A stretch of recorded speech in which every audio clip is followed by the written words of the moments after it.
Assalamualaikum warahmatullahi wabarakatuh. Perkenalkan, kami dari kelompok 6 akan memaparkan terkait chapter 6, Determining the Business Information System Strategy. Adapun anggota dari kelompok 6 ada Elvia, NRP 5026 201029, ada saya sendiri Putri Dwi Isabella, NRP 5026 201036.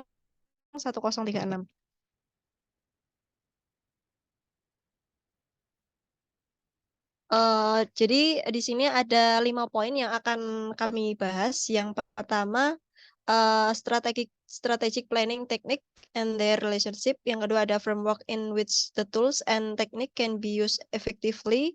Yang ketiga ada identifying how ISIT could impact the strategy. Yang keempat ada establishing the relative priorities for ISIT investment. Dan yang terakhir ada large organizations, multiple SBUs, and their consolidation. Oke, yang pertama terkait dengan strategic planning technique and their relationship, yaitu teknik perencanaan strategi dan bagaimana hubungan antar mereka. Jadi di sini ada 4 faktor utama yang memengaruhi keseimbangan portofolio. Yang pertama terkait dengan eksternal jangka panjang. Ini berkaitan dengan lingkungan bisnis eksternal, yaitu salah satu poinnya yaitu bagaimana penggunaan ISIT dalam terkait dengan profitabilitas, pertumbuhan, dan struktur perusahaan. Yang kedua ada eksternal jangka panjang. Ini ruang lingkupnya yaitu lingkungan ISIT eksternal. Salah satu poinnya yaitu bagaimana penggunaan ISIT oleh kompetitor dan pihak lain dalam perusahaan untuk mendapatkan keuntungan yang relatif. Yang ketiga ada internal jangka panjang. Ruang lingkupnya yaitu lingkungan bisnis internal, bagaimana aplikasi ISIT baru dapat lebih efektif dan efisien untuk mendukung atau meningkatkan strategi bisnis perusahaan. Dan yang terakhir ada internal jangka pendek, yaitu lingkungan di dalam internal berkaitan dengan ISIT. Nah, salah satu poinnya itu bagaimana aplikasi ISIT dipilih untuk menghindari kerugian bisnis atau mempertahankan keunggulan yang ada. Nah, di sini bisa dilihat pada gambar. Ini merupakan salah satu framework yang digunakan untuk keefektivitasannya. Nah, bisa dilihat di sini kayak ada akar-akarnya, di mana untuk chapter 2 itu membahas terkait dengan external business environment seperti PES analysis, business portfolio analysis, industry and competitive analysis, kemudian ada kompetensi analysis and SWOT. Nah, kemudian di dalam internal business environment ini berada di chapter 4, yaitu mission objective, balance scorecard, dan critical success factor. Kemudian yang di internal ISIT environment itu ada di chapter 4 juga, yaitu process and activity analysis, data flow analysis, and modeling. Dan yang bagian eksternal ISIT environment itu ada di chapter 5 berkaitan dengan value chain analysis dan resource life cycle. Kemudian juga ada strategic option generator. Nah, di sini semua chapter-chapter tersebut itu digunakan untuk melakukan strategik. Kemudian dari pendekatan perumusan strategi SITI dan teknik yang digunakan, ini semuanya untuk mengisi portofolionya. Nah, tujuan utama dari penggunaan framework ini adalah penentuan strategi untuk mengidentifikasi aplikasi yang dibutuhkan dan bagaimana prioritasnya, serta dapat menyebarkan sumber daya untuk pencapaian dengan sukses. Oke, mungkin bisa dijabarkan lebih lanjut pada gambar berikut ini. Jadi di sini itu mengilustrasikan sebagai produk akhir portofolio portofolio di mana dibagi menjadi 3 komponen. Yang pertama the existing application. Jadi ini yang saat ini ada dan sedang dikembangkan untuk diinstal dalam waktu dekat, biasanya 6 sampai 12 bulan. Yang kedua ada the required applications. Jadi di sini itu ada aplikasi yang diperlukan untuk mencapai tujuan dan strategi bisnis dan memiliki kontribusi khusus untuk dibuat. Dan yang terakhir itu adalah the potential application. Nah, di sini itu aplikasi yang mungkin dapat berpotensi di masa yang akan datang, biasanya 1 hingga 3 tahun. Nah, untuk lebih jelasnya, jadi di bagian kolom tengah itu merupakan kebutuhan untuk menilai kembali bagaimana lingkungan eksternal dan internal berubah dan peran SITI itu harus dipenuhi dalam bisnis. Kemudian yang di bagian kiri, kolom kiri ini kebutuhan untuk membuat keputusan tentang cara terbaik dalam kurun waktu yang paling dekat. Seperti interpret bisnis, objektif, and strategi. Kemudian di bagian kolom yang paling kanan, ini mengidentifikasi dan memantau peluang berbasis SITI baru untuk menciptakan potensi keuntungan bagi organisasi. Kemudian untuk panah-panahnya, ini menunjukkan rute yang paling efektif melalui peta atau map ketika strategi pertama kali dirumuskan dan beberapa pertimbangan-pertimbangannya. Nah, selanjutnya yaitu mengidentifikasi bagaimana ISIT itu dapat mempunyai impact pada strategi. Nah, di sini tuh ada langkah-langkah dalam menentukan potensi dan opsi IS strategi. Di sini ada 6 ya yang dilingkari. Jadi setiap ide inovatif yang diidentifikasi harus dimasukkan, kemudian dinilai selama bagian kerangka kerja ini. Oke, yang pertama terkait dengan understanding the industry and the potential impact of ISIT on product and market. Nah, di sini ada beberapa isu, yaitu unit-unit bisnis dan hubungannya satu sama lain, kemudian bagaimana portofolio produk dari pelanggan serta kontribusinya, dan yang ada juga terkait dengan analisis SWOT.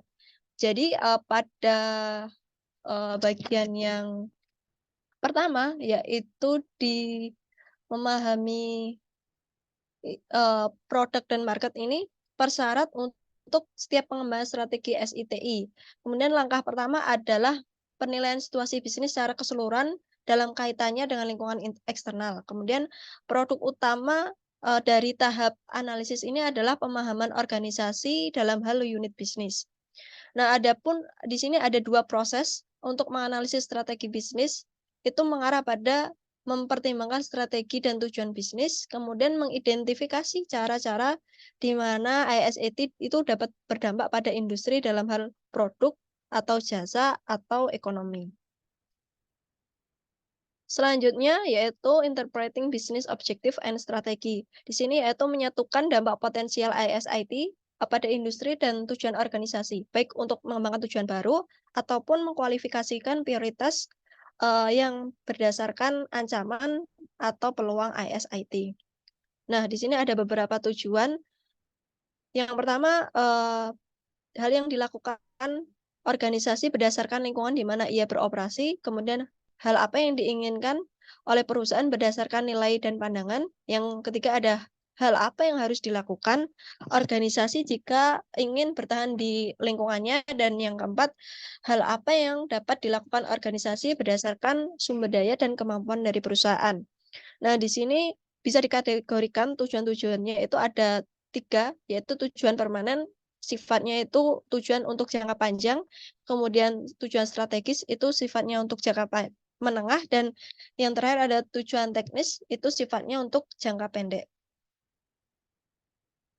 Kemudian selanjutnya ada analisis industri, sifatnya lebih ke eksternal terkait dengan value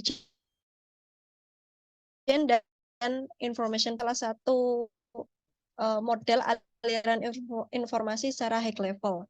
Nah, dari pembahasan ini ada 3 poin yang saya dapatkan. Jadi produk dari tahap ini yaitu pemahaman tentang hubungan informasi dan relasinya yang perlu dikelola dengan baik oleh semua pemain di industri untuk mencapai kesuksesan. Poin yang kedua terkait dengan teknik analisis yang lebih spesifik seperti menggunakan analisis data flow, kemudian ada pemodelan entitas. Tujuannya itu adalah untuk menentukan informasi agar lebih terperinci. Dan yang poin ketiga, adalah analisis proses dan teknik pemodelan dapat menghasilkan pandangan pertama tentang bagaimana opsi itu dapat dikembangkan dan dapat diimplementasikan di kemudian hari. Selanjutnya yaitu menentukan critical success factor. Jadi critical success factor itu adalah salah satu alat yang digunakan dalam perangkat strategi IS dan nilainya itu meningkat jika digunakan bersama dengan BSC atau Balance Scorecard. Nah, di sini juga ada 3 poin yang dapat saya rangkum, yaitu pembentukan satu set critical success factor terhadap serangkaian tujuan dan ukuran bisnis dalam kerangka Balance Scorecard memerlukan konsolidasi ke dalam matriks tujuan dan CSV yang relevan.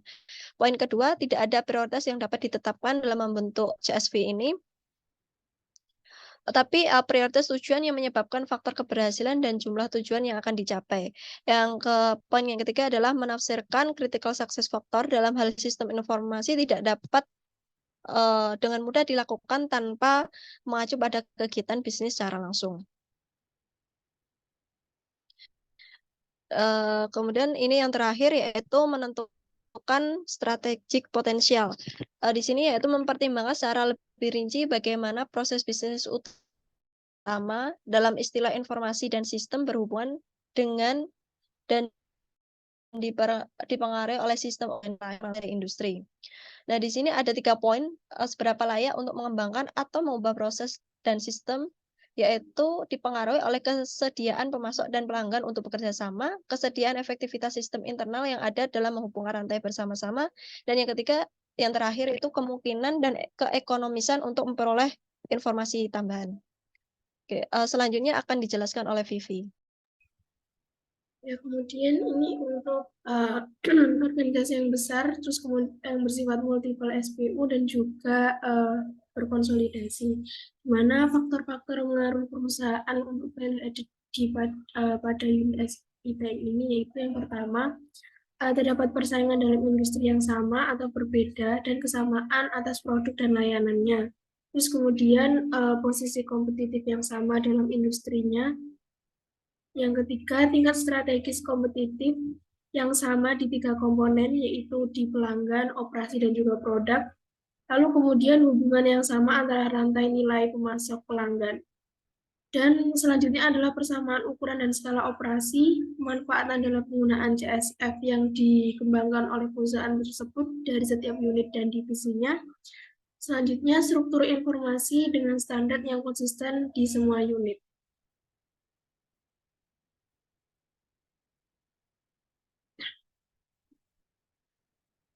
Ini untuk establishing the relative consolidation. Yang pertama yaitu dilakukan analisis pada internal value chain dan relasi dari organisasinya. Nah, analisis nilai internal suatu rantai pasok ini berfungsi untuk mengidentifikasi hal-hal penting yang harus dilakukan dalam suatu bisnis. Sementara itu, analisis organisasi berfungsi sebagai sistem atau struktur dalam melaksanakan evaluasi dari adanya analisis sebelumnya. Nah, hal tersebut sama halnya dengan sistem kerja information system atau teknologi information, yaitu suatu ISIT akan mengalami perubahan. Nah, maka dari itu diperlukan adanya inovasi dan perluasan kegiatan dalam menghadapi permintaan pelanggan melalui ISIT guna meningkatkan kinerja. Kemudian, the internal primary chain menggambarkan bagaimana suatu bisnis beroperasi sehingga diperlukan pengembangan dan kontrol model bisnis. Dengan begitu, struktur organisasi mampu mengidentifikasi kontribusi masing-masing unit organisasi. Nah, pada dasarnya, kontrol perencanaan berperan penting dalam pengembangan bisnis, utamanya dalam hal informasi. Karena information system dapat digunakan untuk meningkatkan efisiensi, efektivitas manajemen, dan menambah nilai bisnis melalui balance scorecard dan CSF.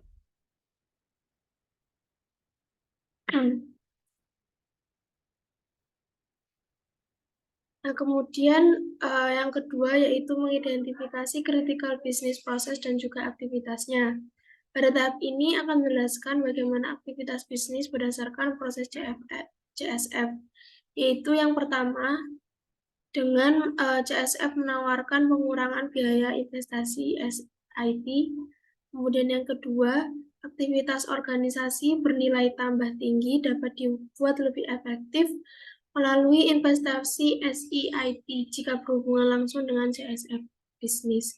Yang ketiga, apabila beberapa kegiatan bisnis dikaitkan dengan CSF, maka perlu adanya penilaian secara kolektif untuk meningkatkan nilai atau pengurangan biaya masing-masing melalui pengembangannya.